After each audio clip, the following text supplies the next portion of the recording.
Oke, assalamualaikum warahmatullahi wabarakatuh. Nama saya Muhammad Faiz dan di kesempatan kali ini saya ingin menjelaskan analisis proses bisnis dan pengembangan perangkat lunak, dan tema yang saya usung hari ini adalah tema kelompok saya, yaitu peminjaman alat band. Nah, tentunya di sini saya tidak sendiri. Saya bersama Laskar Firdaus dan ini dia. Oke, jadi kenapa kami ngambil studi kasus peminjaman alat band? Karena peminjaman alat band atau studi musik itu kan cukup tinggi ya. Tetapi tidak semua orang itu mempunyai alat band atau alat musik, apalagi studio yang mumpuni.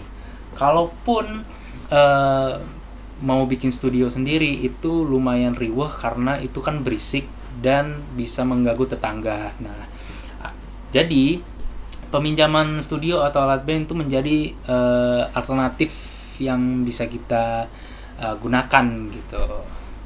Kurang lebih seperti itu. Oke, lanjut.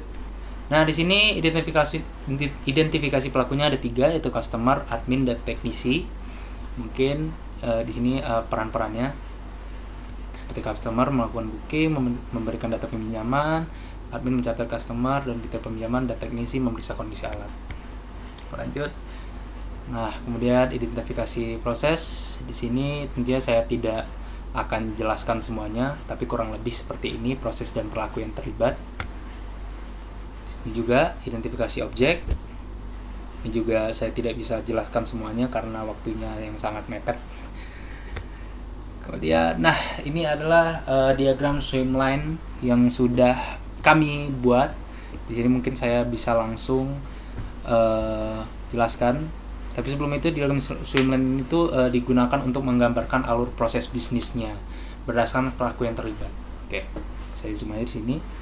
Oke, alurnya tentunya dimulai dari customer seperti ini.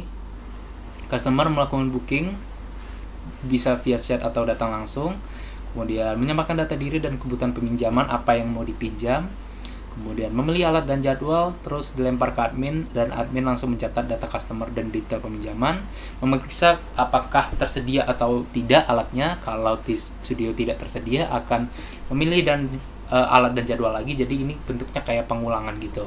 Nah, tetapi kalau tersedia, admin langsung mengonfirmasi bookingan dan customer bisa melakukan pembayaran di muka. Oke. Admin memverifikasi pembayaran. Kalau pembayarannya tidak valid, akan melakukan pembayaran ulang. Ini sama seperti yang tadi, bentuknya pengulangan, tapi kalau valid, customer bisa dapat langsung menggunakan alatnya atau studionya. Nah, ketika selesai, customer yang menggunakan alat atau studionya, teknisi bisa memeriksa kondisi alatnya. Kalau rusak, admin akan memproses denda atau ganti rugi.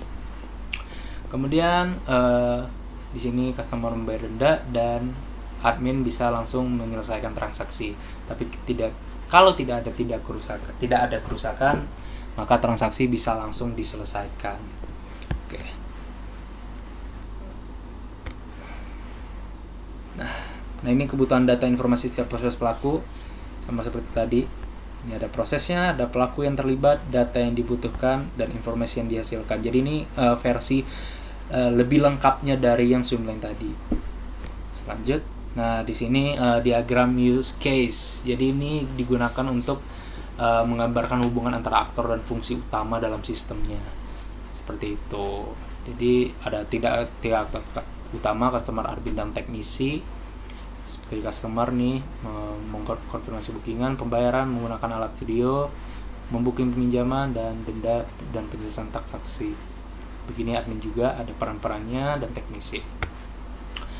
Oke, ini spesifikasi use case-nya. Di sini mungkin saya zoom. Nah, di booking peminjaman di sini aktornya customer. Jadi di sini alur normalnya adalah customer menghubungi pihak rental, menyampaikan data diri, memilih alat studio dan permintaan booking, terus ke admin. Nah, kemudian kalau data customer dan kesediaan, aktornya admin. Alur normalnya admin menerima permintaan booking, mencatat data customer, memeriksa ketersediaan, terus memperoleh status tersedia atau tidak tersedia. Nah, alternatif yang tadi, kalau misalkan alat dan studio yang tidak tersedia, customer diminta untuk memilih jadwal lain. Kemudian di sini konfirmasi booking, aktornya adalah admin dan customer. Di sini admin menghubungi customer untuk memberitahu bahwa bookingannya terkonfirmasi. Admin menyampaikan bahwa alat dan studio tersedia, dan juga customer menyetujui hasil konfirmasi dan juga proses dilanjutkan ke tahap pembayaran. Oke, tahap pembayarannya di sini aktornya customer dan admin juga. Hal normalnya admin menyampaikan total biaya, customer melakukan pembayaran, ngirim atau menunjukkan bukti pembayaran, terus admin memverifikasi pembayarannya dan mengonfirmasi bahwa pembayarannya valid. Nah, alternatifnya yang tadi, kalau pembayarannya tidak valid, customer diminta untuk melakukan pembayaran ulang. Terus kemudian penggunaan alat studio, aktornya customer. Lalu normalnya customer datang untuk melakukan pinjaman menggunakan alat. Setelah selesai, alat atau studio diserahkan kembali ke teknisi untuk diperiksa. Nah, pemeriksaan kondisi alat, aktor di sini teknisi menerima alat atau memeriksa fasilitasnya, memeriksa kondisi akhir alat, mencatat hasil pemeriksaan, dan juga pemeriksaan disampaikan kepada admin.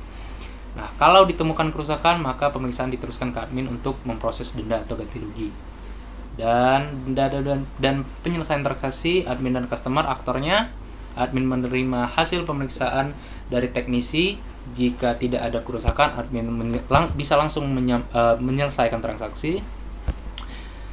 Customer membayar denda jika dan admin mencatat pembayaran denda. Tapi kalau tidak ada alur alternatifnya, tidak ditemukan kerusakan, berarti customer bisa langsung menyelesaikan transaksi. Seperti itu. Oke, bisa di next. Nah, jadi kesimpulan yang bisa saya ringkas adalah bisa disimpulkan bahwa proses bisnis peminjaman alat band atau studio ini itu melibatkan 3 utama: customer, admin, dan juga teknisi.